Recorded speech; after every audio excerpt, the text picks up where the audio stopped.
Hello, my name is Dr. Denise Shranowski, and this is this week's A Dose from Dr. Denise, where I hope to teach, show, and inspire you how to release your God-given health and life potential. Just getting back from the gym and got a great message and topic to share today, one that is extremely practical, and I do hope that you share it with others because there's a lot of good information in this one. And I'm going to be talking about the prevention of dementia and Alzheimer's, something that we're all absolutely affected by. They say 1 in 3 seniors within a short amount of time are going to have some form of dementia, and by 2050 we'll be spending $1 trillion on this disease. And even if you don't know someone personally, which is probably really a stretch, you are affected by it because we all pay taxes and our healthcare dollar is going up, and a good portion of it is now going to treat and support those with dementia, and not even prevent dementia, but just to treat it and support those with dementia. So I have been really fortunate to meet and learn from 2 medical doctors that are the leading researchers, I would say, probably in the world on dementia and Alzheimer's, and they are Dale Bredesen, Bredesen. He has several books out now, and I believe they're bestsellers, and I first heard him speak about 4 or 5 years ago. And then most recently, I was at the Chopra Center in Carlsbad, California, and I heard Dr. Rudy Tanzi speak. And I was up real early this morning continuing to read this amazing book by Deepak Chopra and Rudy Tanzi, and on the healing self, but a good chunk of it talks about dementia and Alzheimer's. And Dr. Tanzi found the gene that is linked to Alzheimer's and talks quite a bit about the prevention of it. So just as a side note, we want to link genetics to every possible disease, but all of us know that it's not just the genes. The genes are, I always say, the gun, but your environment is the trigger. And so you will never shoot anything if you don't pull that trigger. And so our choices in our environment matter. They're called epigenetics, how our choices affect our genes. And so it's extremely important that you make good choices in your environment, in particular the ones you have control over, to make sure that any genetic flaws that you might have don't actually manifest themselves into a disease, i.e. cancer, dementia. Those are 2 big ones that we think of often. So what are things that we can do to actually prevent Alzheimer's and dementia? Now, interestingly enough, I'm 49 years old and I'll be 50 in November. And Dr. Tanzi shared something that was really eye-opening. And he said that the reason that we haven't been able to effectively treat Alzheimer's yet, although they're very optimistic that there's going to be a pill that comes out to treat it, and everybody's going to wait for the pill as opposed to doing what they need to do preventatively. And I say that in jest, but we wait for that magic bullet. But he said that the development of Alzheimer's really begins 10, 20, even more years before the first symptoms. And it happens because it is when the brain is inflamed that we start to damage the brain. And when that starts to happen, when the brain inflammation starts to happen, the brain starts to develop plaquing.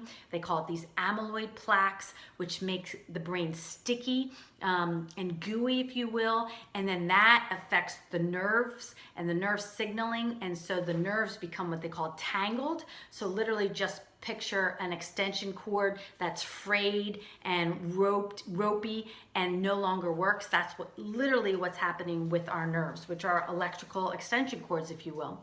And so we're trying to prevent early on the neuroinflammation. So Dr. Tanzi had this wonderful acronym, and if you've been listening to me, you've heard me speak before. I love acronyms because it's an easy way for me to remember a lot of data. And his acronym was SHIELD.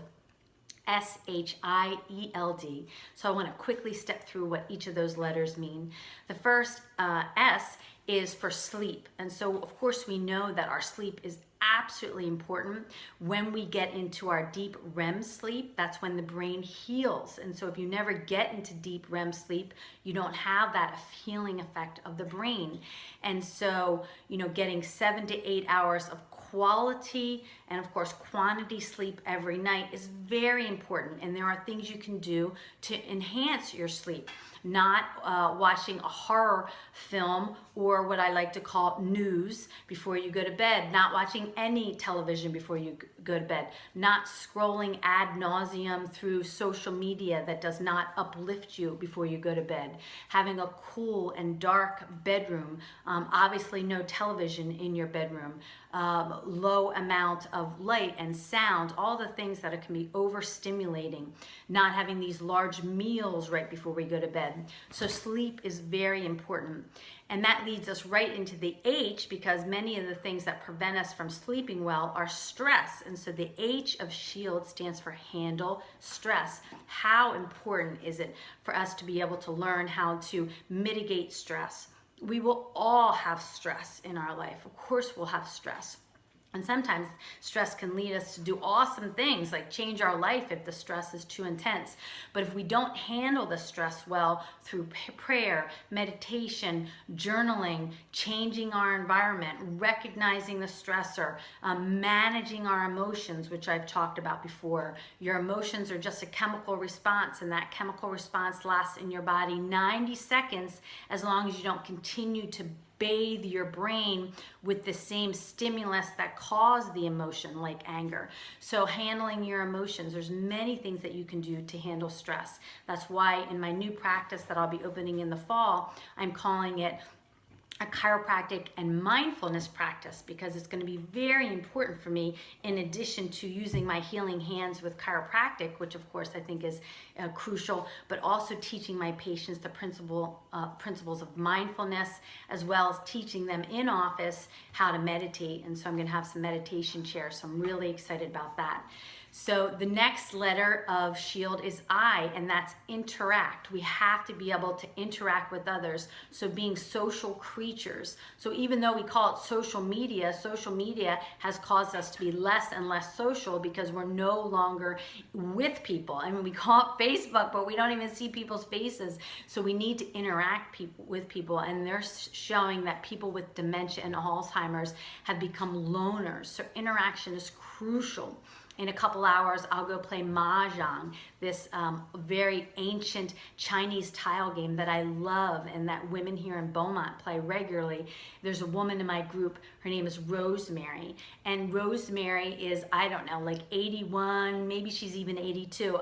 She is 3 times more active than me. She plays Mahjong, she plays tennis, she's active with her children, her grandchildren, her social groups. I'm sure she's active in her church.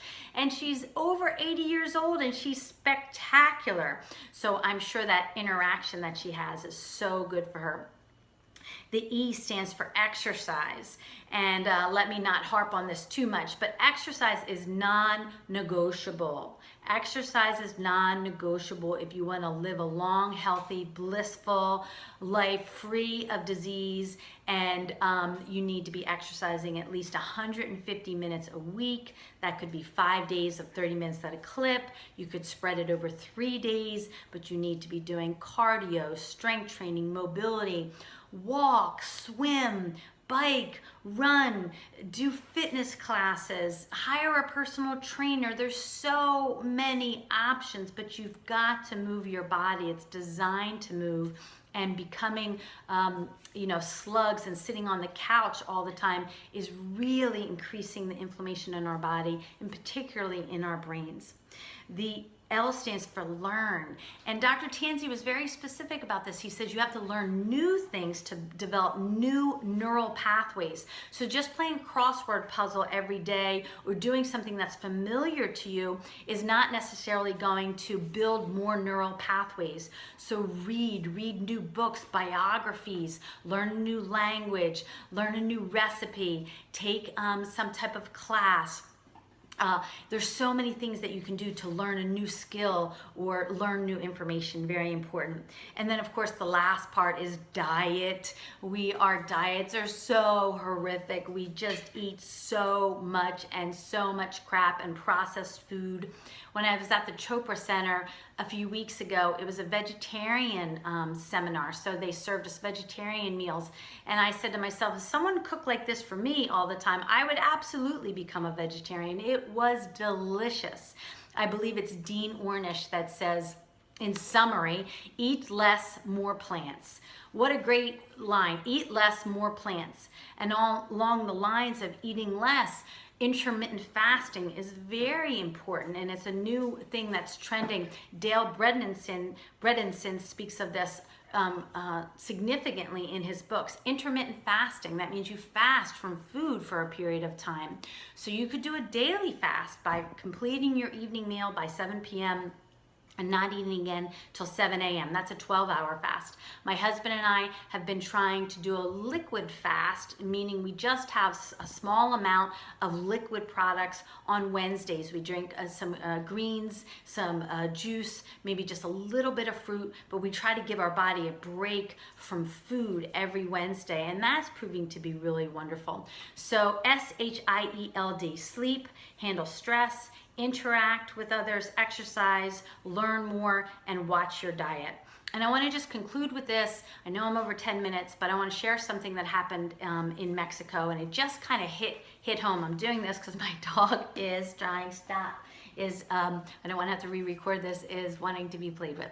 So let me say this, is that for the last 20 years when I would go to Mexico, I developed like what I looked it up to be as an ultraviolet light sensitivity. So I would develop a really bad rash on my chest, and it went up into my neck, it would be on my thighs, and ultimately I figured out it was an allergy to certain UV lighting.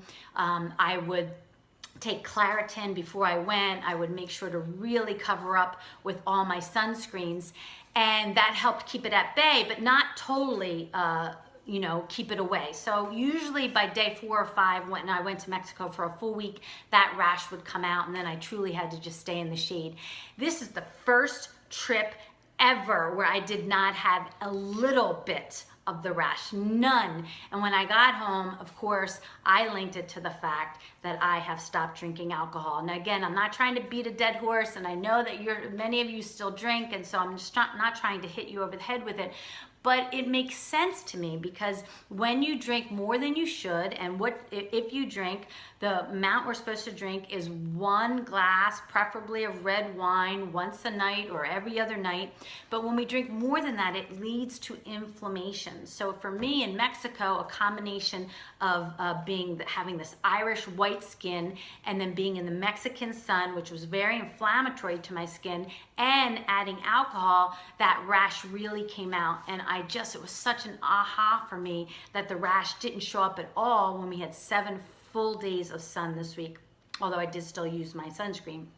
So to me, I thought, if my skin isn't inflamed from not drinking, then imagine what's happening with my brain. And again, when I die, I want to live a long, healthy, wonderful, blessed life. Praise God. I want to know my son's names. I want to know my husband's name. I want to be bathing myself. I still want to be reading. Ideally, I'd like to live in my own home, be active, still be out exercising and enjoying my children and grandchildren. And if what I do now at close to age 50 matters, in particular with dementia and Alzheimer's prevention, well then, by God, I'm going to do it.